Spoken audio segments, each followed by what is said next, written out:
To say you gotta know somebody, or know somebody to get somewhere these days. To say you know that's alright, yeah that's alright, cause you know that's alright with me. Yeah, you know that's alright, yeah that's alright, cause you know that's alright. I will give you this caveat. I have never had a trust contested in court for its validity. So let me just make that caveat. This stuff is, trusts haven't been tested a whole bunch in court, and when they have, they've been upheld pretty strongly because of all the common law history. But most states and most Supreme Court, state Supreme Courts don't have a lot of case history behind them, except for Illinois, which has a huge amount. The trust. Let me just. No, this thing about security, I don't know if you're talking about like when you sell the property or Yeah. what you're talking What I mean about. is if you're lending to somebody, and you lend to somebody on typically you would get a promissory note, and you would get a mortgage to secure that promise. That mortgage gets recorded as a lien against the property. Belt and suspenders to cover yourself would be, I'll only lend to you if you put the property in the trust. And if you put the property in the trust, not only do I want a mortgage against your property, but I want you to assign me the beneficial interest, just like you might assign a car title to hold. Somebody holds your car title, and they say, look, I'm going to hold your car title until you pay off this loan, then I'll give you your car title. I can hold the beneficial interest, and I'm holding it and protecting it for you, provided you pay. If you don't pay, I've had a friend that says, I can foreclose with a phone call. Boom, done. What he means foreclose, I can repossess the property with a phone call. Guess what? That beneficial interest, you didn't pay me, I now own it. Wow. Wow. That's insane. Now, test that in front of a judge, and who knows? They could, you'd have to make that argument that this arrangement was for the personal property and not for the real estate. And just like any judge, it can go any way. So I would. There is case law that when we develop this package, I'll probably have extensive references. We're going to put extensive references to the case law in different cases. I have a couple in here from Pennsylvania because they're important to us, but those mainly pertain to. I have had trust contested as far as Pennsylvania transfer tax goes, and I'll show you a little bit about that further. Hey, Jeremy.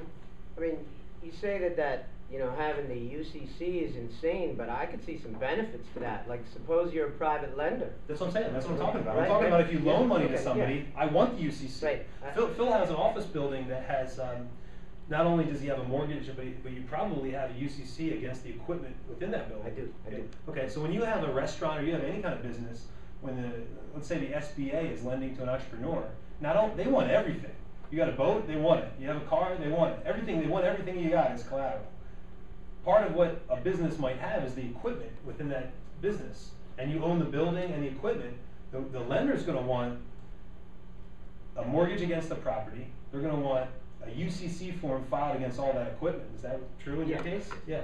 So they want the belt and suspenders. So what happens? They foreclose on the property. They take all the equipment. They do whatever they can to get paid. And if you were becoming a private lender, why wouldn't you do the same? Why wouldn't you ask for that beneficial interest as collateral in addition to the mortgage as collateral? You could decide to go either way. You could decide to collect the beneficial interest or foreclose, or both, if you needed to. Well, I was even thinking it can be a benefit for the investor. Suppose you have a property that you really want to buy, and you're having a difficult time getting a private investor to fund the deal for you.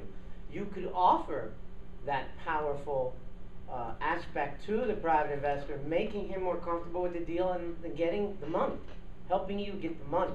So it gives you just so much power on both sides. Yeah, the challenge with using the beneficial interest as collateral is that in this area, it's not widely used. So you really have to explain it. If somebody lends on equipment in UCC, if they're already familiar with UCC, then they probably understand a little bit better. But the idea of pledging your beneficial interest is a very powerful tool. If you have a private lender like Phil said that's wary about lending because of the lengthy foreclosure process. I mean, in Pennsylvania, you're talking an uncontested foreclosure, minimally 9 months.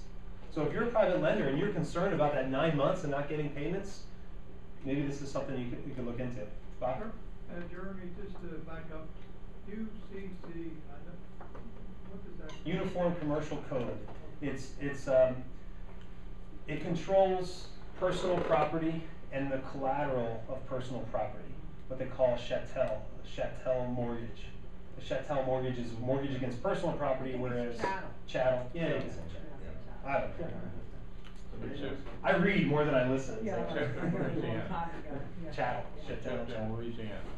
Chattel sounds like a nice place to go, though. That's chattel. I don't know. Louisiana. Louisiana doesn't operate under common law. That's interesting. No, it's Napoleonic. Right. Different rules altogether. Gary made the point about Louisiana not operating under English common law. Yeah, you're right. It doesn't. So therefore, all of that case law doesn't apply. I don't actually have any dealings in Louisiana. Personally, I don't see owning property that's under sea level makes any sense.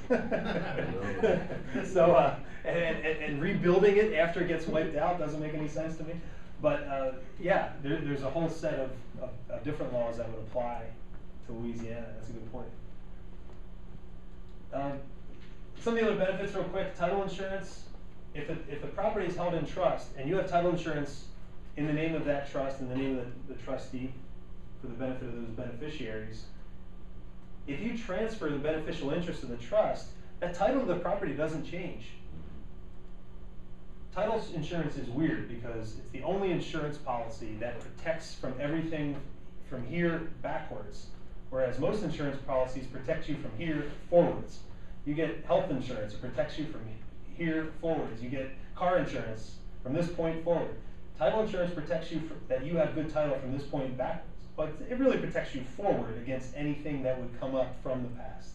But if you have property if you have title insurance on a property that's in trust, that title insurance, that insurance policy gets passed through to the next guy, provided they buy not the property from you, but the trust from you. They buy the beneficial interest of the trust. They are then now the owners of the trust. They are then the beneficiaries.